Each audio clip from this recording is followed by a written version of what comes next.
There we go. All right, good stuff. Okay, so what we've been doing for the last 14 weeks predominantly, give or take a couple weeks where I might have been out, is we've been going through the Mike Ferry 21-point sales system, and we've gone through the first 14 points.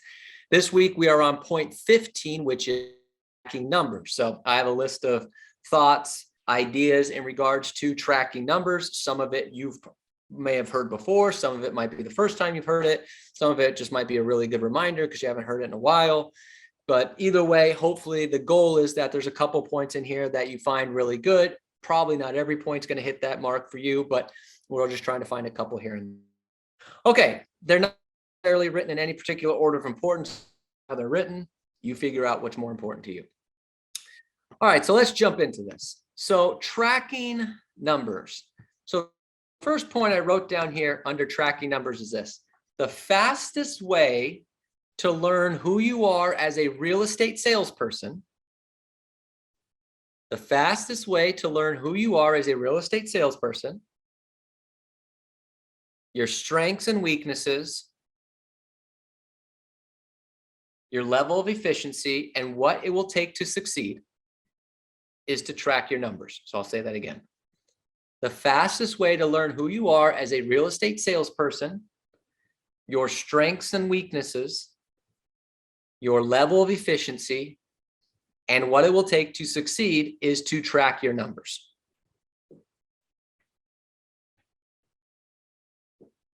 You can't figure out who you are, strength is, what your weakness is, if there's nothing proving any of that. So let me give you an example. Let me give you an example of what I mean by that. Have you ever heard a real estate agent say that they are really great working their database? Have you ever heard somebody say that? Okay. I'm assuming a lot of you don't have your cameras on, so I'm just going to assume that you're nodding. Okay. Well, here's what's fascinating. Okay, I hear this all the time. Well, Robert, all my business comes from my database. All my business comes from referrals. I've got that nailed. And I always do this. Okay, great. Well, how many people do you have in your database? And they'll throw out a number like 200, 250. I don't know, whatever the numbers may be. Some people will throw out like ridiculous numbers. I have 1,000, and I'm openly honest and I say, no, you don't. Okay, it's like 1,000 LinkedIn contacts. So they'll say 250. Okay, great. How many in your database? Well, I closed 10 deals last year and all 10 came from my database. Wow, that's great. Good for you. But would you be curious to know how many deals you lost? Well, what do you mean? Well, 250 people in your database should have generated 20 to 25 deals. You did 10. Which means really, yes, you got 10 deals, but you lost 10 to 15 deals by not working your database. So this is the idea of tracking up. If you don't track the numbers, you don't realize that you actually don't have such a grip on your database. This is just this particular example, right?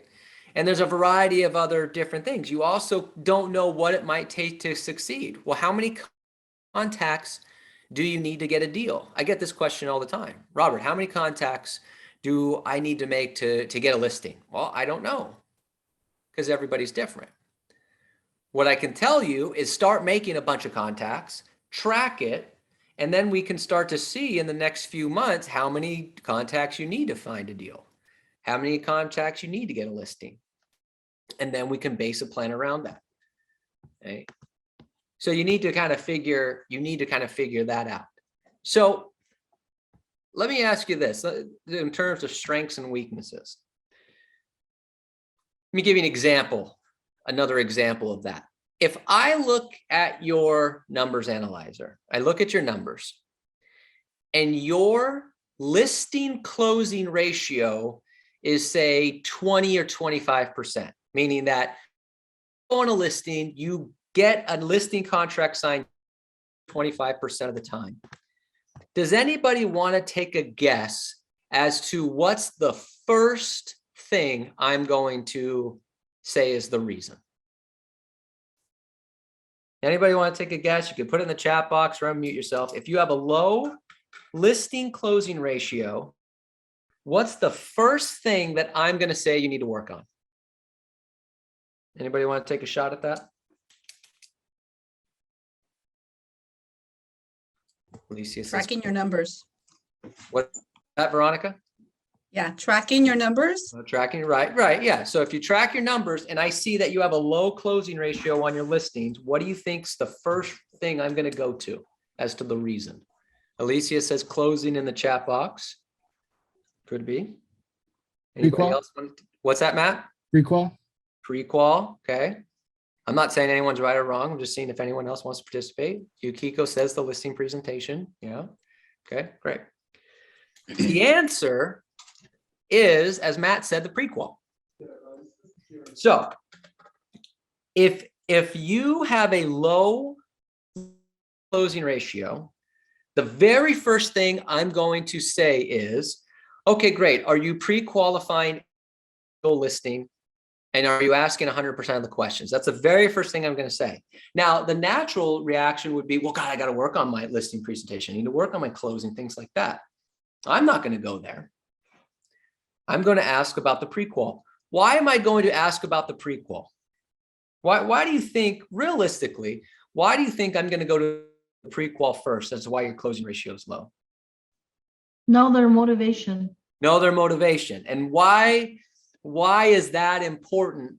How would that relate to being a low? You're right, to know their motivation, but why would that lead to a low closing ratio? Low closing. Tess is right, it's motivation. But here's why. I would bet if I saw a low closing ratio on your listings, you're going on a lot of listing appointments with people that are not really listing. Yeah. Non-motivated. Right, they're non-motivated. Yep. I see this all the time. One listing appointment, my closing ratio is 25%. Robert, what's my problem? Well, let's start with the prequal. Well, why the prequal?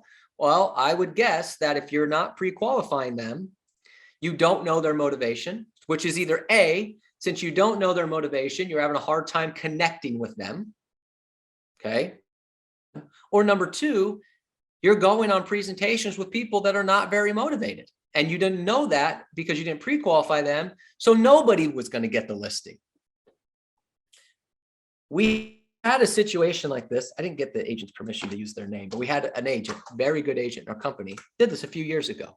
They were frustrated. Closing ratio was really low. And so we talked about the prequal. And they said, you know, you're right. I'm not pre-qualifying everybody. Okay. So I said, do me a favor. And their closing ratio was, I think, 35. This was a few years ago, so I forget the exact number, but let's just say it's 35%. And this is an agent that closes, you know, at that time was 20 or so listings a year. I mean, a good agent. The closing ratio was 35%. So I said, go back to all the listings that you didn't get signed, the listing presentations you went on that didn't get signed. And then I want you to see if those people ended up listing with anybody. And wouldn't you know it? So they go back and they've got, you know, I don't know, 50, you know, presentations that they had done. They've got 20 of them. So they go back to the other 30 that they didn't get signed. And wouldn't you know it, that 90% of those people never signed with anybody. Which means almost all of the ones that this agent didn't get, really, they shouldn't have been going on a listing presentation anyway. Most people didn't list with anybody. So it wasn't a price, wasn't commission, wasn't your skills or anything like that. They were not motivated to sell. So, okay, well, let's take out the ones that never listed with anybody. So how many actually listed with somebody? Well, there was 8. Okay, so now what's your closing ratio? 5%. Huh. Okay. So really, you're actually closing 85% of the listings you're going on when there's actually a chance to get the listing sold. That's why I'm going to go to the pre-qual first, to make sure you're going on presentations with motivated people. All right. I get, you know, you track the numbers and you want to know, again, any contacts. Has anyone here ever made a bunch of contacts just for the sake of making contacts?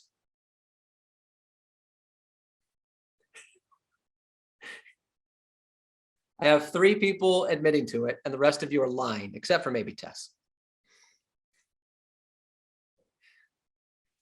You're making contact. Well, I just know I have to make contacts every day. And yeah, you do have to make contacts every day, but wouldn't it be nice to know how many contacts you need to get a deal so you can actually plan for it? Well, I know that if I want to take 1 listing a month, it's going to take me 500 contacts. Now, everybody might be different. It might be 1,000 for you. You might be at your career where it's 50. Who knows? Let's say it's 500 contacts. Okay, if I know it's going to take me 500 contacts and I say, okay, I need 1 listing a month and I'm going to work 20 days this month, then I know that I need to make 25 contacts a day. And if I make 25 contacts a day, that's 500. That'll get me a listing a month. But if I don't know that and I'm exhausted, I made 20 contacts today. Okay, that's great. But you're not going to get your listing because you're not going to hit your number at the end of the month. You also need to know where you need to improve on. So this is the point of tracking the numbers. It's not tracking the numbers just because, for the sake of tracking the numbers. I'm telling you, I could go into your numbers analyzer, and some of you will, and we've done this before, and I could tell you all kinds of different things just at the numbers, where you need to work on, what you need to do, things along those lines. Okay. Let me give you another example. Has anyone here ever set an appointment and then the person canceled or no-showed? Okay, great. Yes. Sometimes that happens every so often, but if I look at your numbers analyzer and I say, okay, you set 25 listing appointments, but you only went on 10. Well, we have a problem. 15 people didn't show up. Now, some of them aren't going to show up, but 15 out of 25 didn't show up. What would you think a question I would ask is to that? If 15 out of the 25 listing appointments didn't show up, canceled, what do you think's a question that I might ask on that information? There's one in particular, but I want to see. What do you think's a question I'm going to ask? Are you calling back to confirm they got your package? And did you call back and confirm? 5-step listing process, right? Yep. 5-step listing process. Did you call back and confirm? What else? What else could be a reason? What else could be a question that I might ask if you're getting a lot of no-shows or listing presentations? What do you think? Did you follow the 5-step process? Right. Yeah. Did you follow the 5-step process? Did you mail a package? Did you call back and confirm? Sure. Right. Here's another question that I'm going to ask. How far out are you setting the appointment? Meaning that today's Wednesday, I set the appointment and we're meeting Tuesday of next week, which is 6 days. There's a lot that can happen in 6 days that's going to prevent them from meeting with you. Now, if it's a client, center of influence, maybe you can spread it out a little bit. But if it's not, and you're setting the appointment for 6 days later, good chance they're not going to show, or they're going to cancel, or they're going to push it back, something like that. So maybe you need to work on getting your appointment. Well, Robert, but they can't meet until Tuesday. Figure it out. I want you to, here's an important thought on this one, okay? Getting them to meet sooner. Forget the rules, it's only going to take this much time. For those of you that go on listing presentations, what's a fair amount of time that it takes to do a listing presentation? You go on presentations, I don't. In today's world, what's a fair amount of time that you're going to be on a listing presentation? Anybody? 20 to 30 minutes? Tess says 20 to 30 minutes. Does anybody disagree, agree? Anyone else? Shorter, longer? Is Tess the only one that goes on listing presentations? Okay, Ray, 45 We minutes. find every single document it takes longer. What's that, Melinda? If we sign every single document, it takes a little longer. Okay, great. But prior to signing every single document, how long's the presentation? From the time 20 or you 30 minutes. from the time you get to the Well, it door, could be 1 minute, okay, it can be, but on average, 20 to 30 20 to minutes. 30. okay, 20 to 30 minutes. Thank you. Okay, 45 minutes, 40, 60. Okay, great. So I'm seeing some numbers here. So, and it's pretty much, it sounds like it's ranging anywhere from 20 minutes to an hour, which is kind of what I expected. Okay. There's 72 hours, there's 24 hours a day. So within a 3-day window, there's 72 hours. There's got to be a time slot in that 72-hour span that they can meet you for 30 minutes if they're motivated to sell. There just has to be. Okay? Unless it's a really, really life circumstance. Well, they're going to sell their house because the patient died. They can't meet with me this week because they got funeral arrangements. They got all this stuff they got to deal with. Okay, I get it. I want to sell my house because I'm moving to San Francisco. 72 hours, I'm asking for 30 minutes, which is 1/144th of that time. You've got to figure out the time slot that you can meet them. So let me give you an example. Well, how today, Thursday at 2 o'clock. Oh, Thursday at 2 o'clock is not going to work. Okay, let me ask you a question. Is it the Thursday part that's a problem, or is it the 2 o'clock part that's a problem? Well, we can't meet at 2 o'clock. I'm not off work. Okay, what time do you get off work? Well, I get off work at 5. Great. How about Thursday at 5:30 then? See, box it in to figure out, is it the day or the time instead of, how about Thursday at 4? Well, that's not going to work. Okay, how about Friday at 1? Well, that's not going to work. And then you just keep pushing back the day. Is it the day or the time? See, this conversation, we just went into a 10-minute conversation based on one thing I was looking at the numbers. This is what I'm talking about. I'm doing this as an example of, if you fill out your numbers, we can really pinpoint some of these things and say, gosh, this might be the issue. This might be where you can improve on, or wow, look how good you're doing in this particular area. That's where you can find your strengths and weaknesses. Okay. I wrote down here next, tracking your numbers is not just about contacts, presentations. Tracking your numbers is about sources.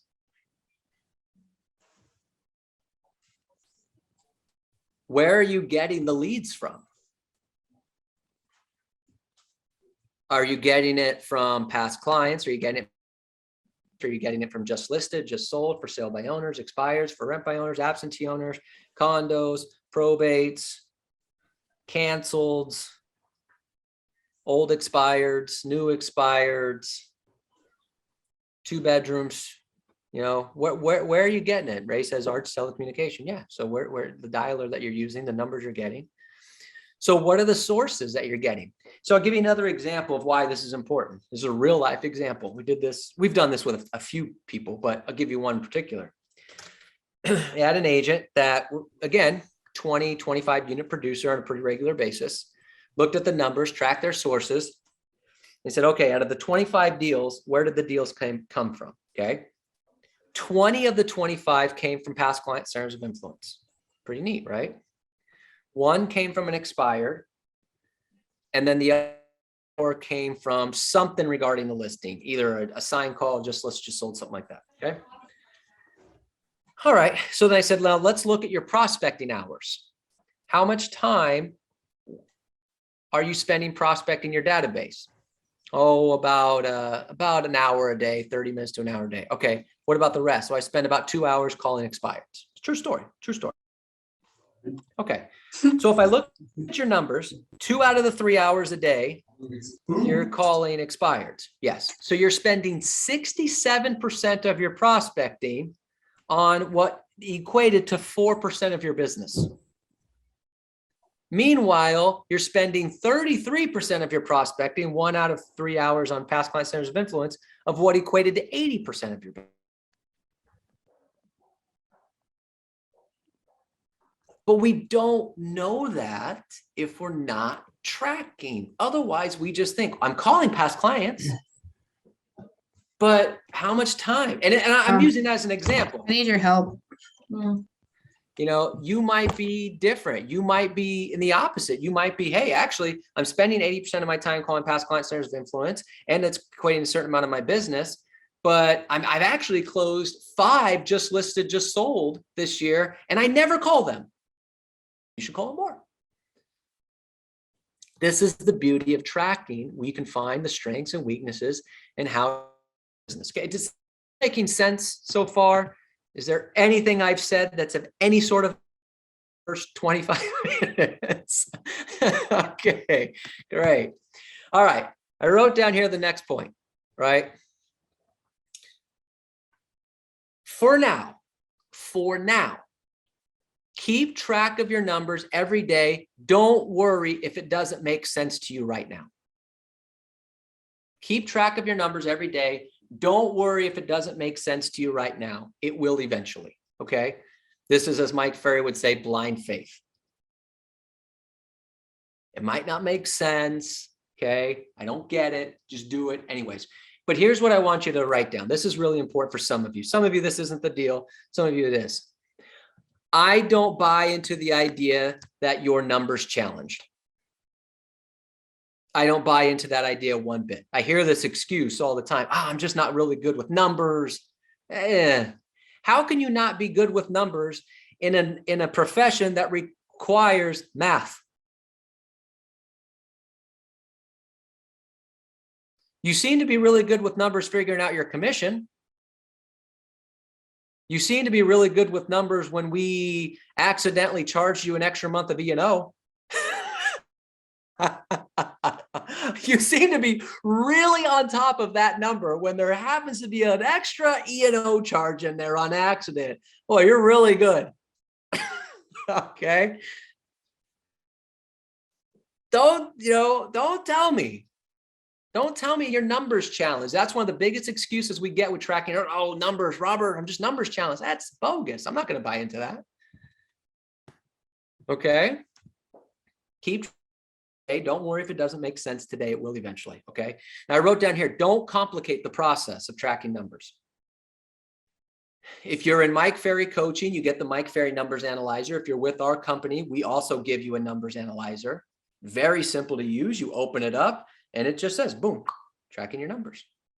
And you just put it in. Now, what I would recommend is take 5 minutes at the end of each day to put in your numbers each day, because it's hard to keep track throughout the whole week and then put it all in at the end of the week in full.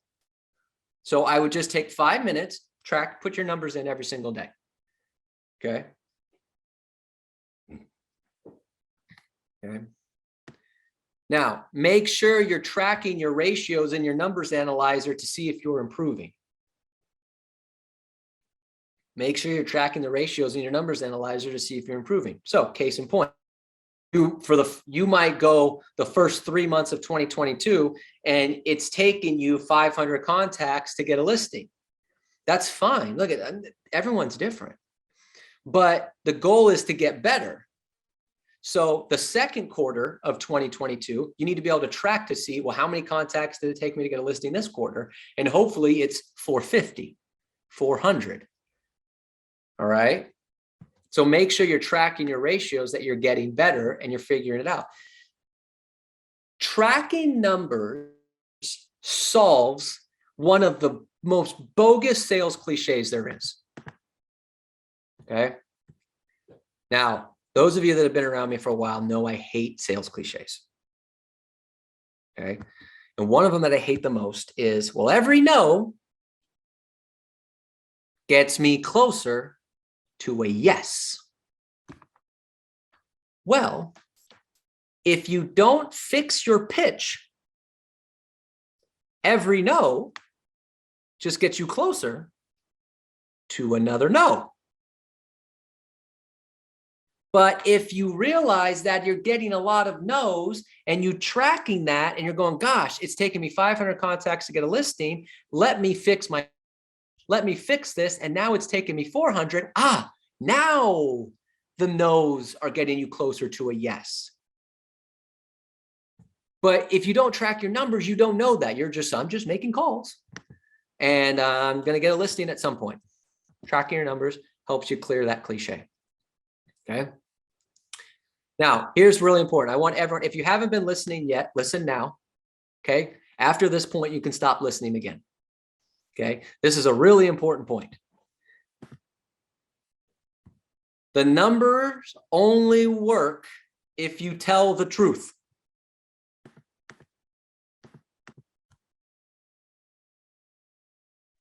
Highlight Leave that. me out. Highlight it, underline. Look at, let's be honest. Who here has ever lied about their numbers to somebody because they didn't want to feel bad? Yeah, okay. So me and Matt, that's it. Liar, liar, pants on fires. Thank you, Melinda. Could have been about anything. How many contacts you made for the day, how many, whatever you had to do, right? Some point we've lied because we didn't want to feel bad or whatever the case may be. The numbers only work if you tell the truth. So if you only made one contact today, put it in there. If you made 0, put zeros. If you didn't preview property, put it in there. Because if you don't lie about it, it's going to mess up the ratios. And then you're not going to look so good. And then we can't really figure out what the problem is. Because ultimately, when we look at the closing problems and things like that, Robert, I'm not getting enough closings. I'm not closing enough deals. Ultimately, what's probably the biggest reason why? If you were being truthful on your numbers analyzer and you told me you weren't closing enough deals, what do you think would be the biggest reason why? Marticela says not prospecting enough. Anybody else want to agree, disagree? I see a couple nods. That's it. That's the answer. So by telling the truth, we can go into the numbers analyzer and you could say, Robert, I want to close more deals. Okay, let's look at your numbers analyzer. Well, how many contacts did you make this week? 35. Okay, what about last week? 22. What about the week after that? 31. Okay. I have it. You're not prospecting enough. You're not talking to enough people. Yes, there's skills and stuff involved and things like that, but that's the problem.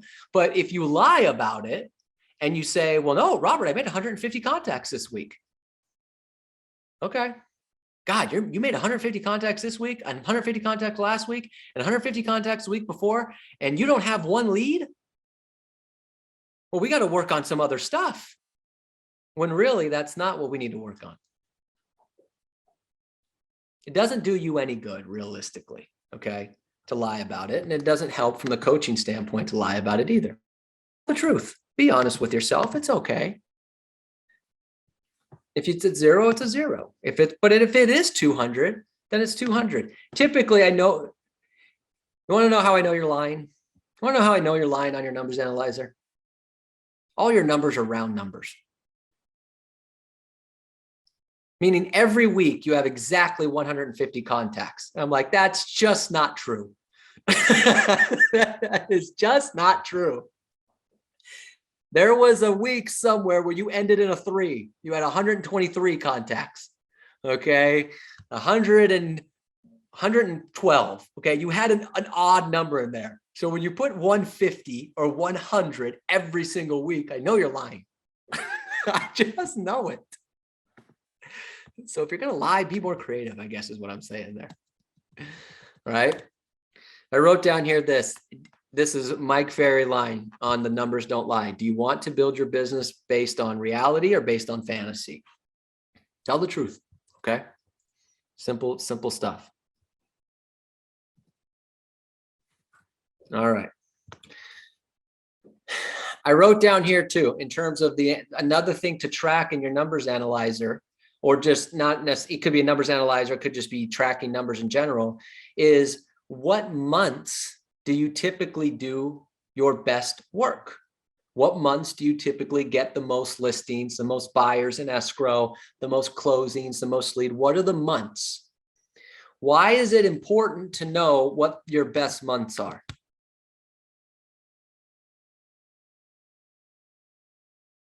Anybody? So that you know when you want to take a day off. Oh, Vacation. there it is. There it is. So you actually know when is a good time to go on vacation. Because when do we typically think is the best time for real estate? Generally speaking, Summer. summer, right? Yeah. So Melinda Elmer, what's typically your best closing months? The fourth quarter. Fourth quarter, okay. Right, fourth quarter. Every year. I mean, we look at your numbers every year and it's typically the fourth Except for quarter this every year. Yeah, well. You failed in December at failed. an incredibly high level. First quarter was my best quarter this last year. Yeah, okay. Probably because you did all the work in the fourth quarter of the year before. Okay? Correct. Right. It's never been, for as long as I've known you, it's never been the summer. No, I mean, you have good summers. It's not like you do zeros in the summer, but it's never your best months. nope. Okay. And there's a lot of people like that. Okay. Mark and Al, you know, they closed 5 deals last week. Okay. Now again, they always do well, but the fourth quarter typically for them is their biggest quarters. Okay. Somewhere along those lines. Now, for some people, it might be the opposite. For some people, it might be the summer. Oh gosh, there's all these things going on. We're cruising, we're rocking in the summer. You need to figure out when's your best time. So you A, know, don't take off that time. And B, when should I really crank up ability? When should I hit some ultimate prospecting days? Because I need to feed the meter. And I want to do that. I'm at my best. Figure your best months are, your best quarters are. Okay. I wrote down here next, find an accountability partner, either within your office or something that forces you simply just to track your numbers on a daily basis. That's it. I have a tracking number accountability. Now, it doesn't matter what I did, contact wise or anything like that. I just need somebody at the end of the day to call me or text me to say, did you put in your numbers in the numbers analyzer yet? Doing it right now. Tracking number accountability partner. Okay. And it's very simple. It's a quick text message. Did you do it? Yes. Okay. I wrote down here next, right? Keep your analyzer current. Keep your analyzer current. Well, Robert, I'm taking a couple weeks off for vacation. Okay. Keep your analyzer current. Don't try to go back and figure out the previous 2 weeks. Keep it current. Make sure it's up to date before you leave. And then the first day you get back, keep going from there. And if anything happened while you were gone, something went pending, go back and put it in there. Keep it current. It's too this stuff going backwards. All right. And I wrote down here next, by tracking your numbers, you will know referring business to you and how much each client is worth to you. By tracking your numbers, you will know who's referring business to you and how much each client is worth to you. One of the most powerful things in tracking your numbers, you can identify how much each contact is worth. So here's why that's important. When you identify what each contact is worth or what each hour of prospecting is worth, it's easier to fight off the distractions. Let me give you an example. If each hour of if you tracked your numbers and each hour of prospecting was worth $250, and someone came to your door and wanted to talk to you about what happened in the sports game yesterday for $250 an hour, are you going to stop prospecting?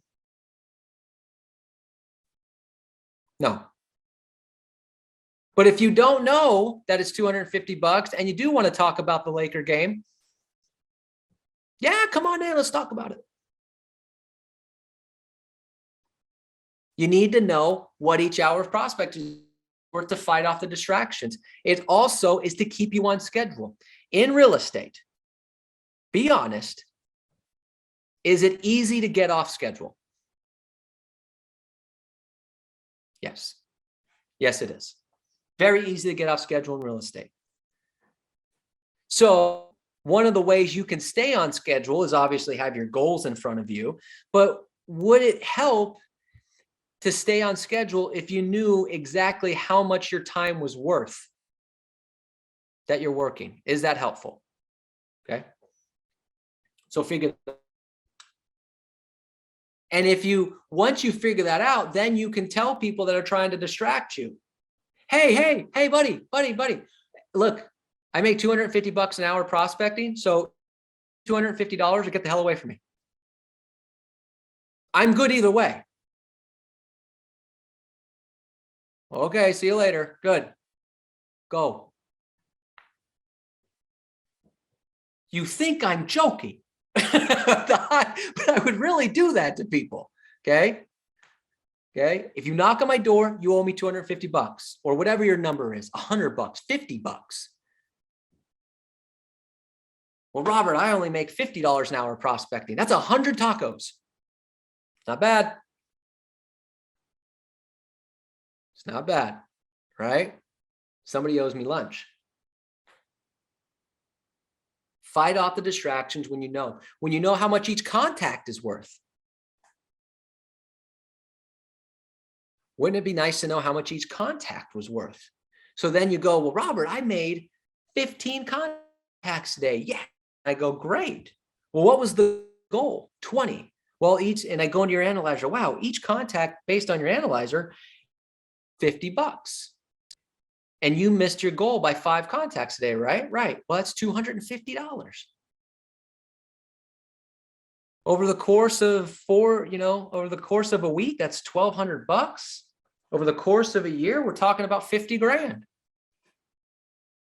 Who here would be okay if you made an extra $50,000? Sometimes it's making 5 extra contacts.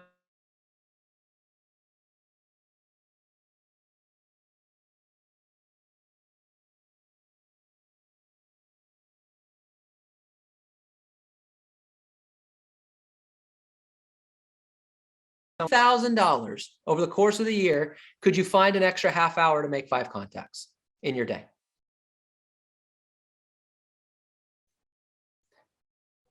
See, what I'm doing here, and I know this is not an interesting, sexy, really cool, fun topic.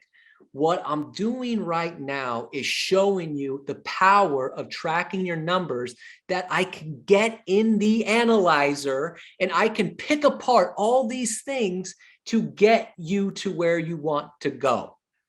If you don't track your numbers, I can't do anything I've just talked about for the last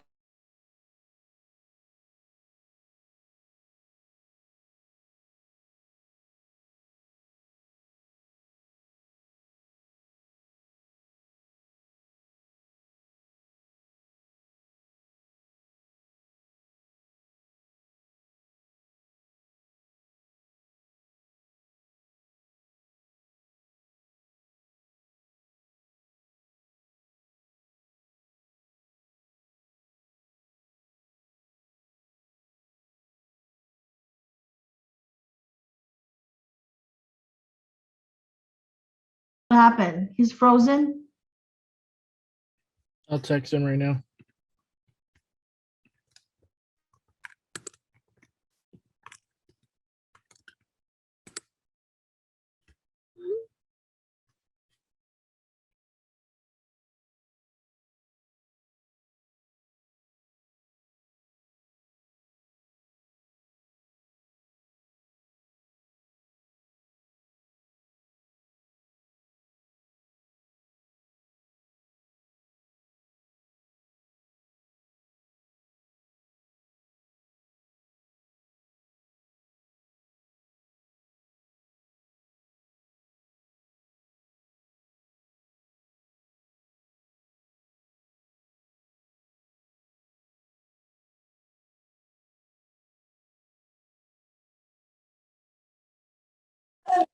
All right, Tess, take it away.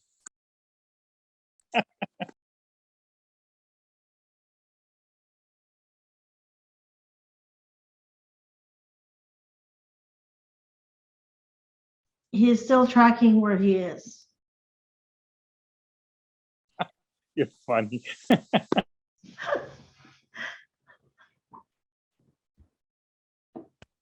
This is the time that you guys can talk about Robert, and he cannot say anything about it. You're like, wait.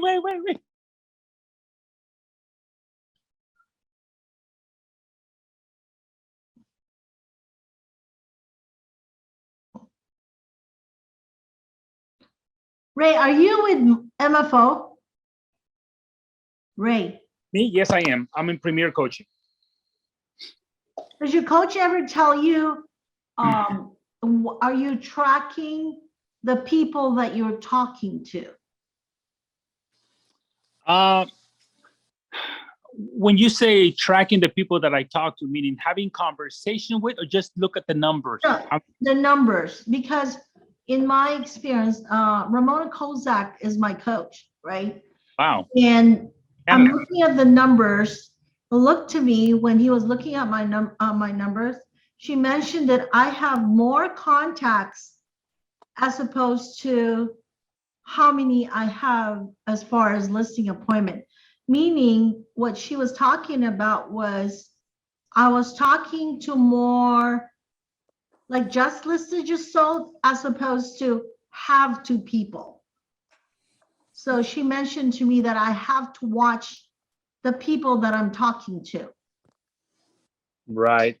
Yeah, because I have, the reason why I stopped talking to the expired is because I did my sources. You know, every year I'm only closing maybe, I would say minimum of 2 or 3 expireds. Right. And I'm doing more of the past client, obviously, but I'm talking to more of the just listed, just sold, because they said that there's more people there. But she's saying that I am actually talking to a lot of people, you know, which gives me my numbers of how many people that I'm talking to. You're back.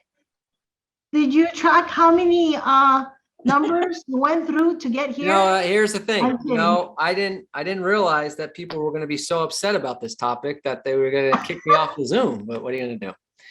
All right. Well, look, I'm glad the conversation continued.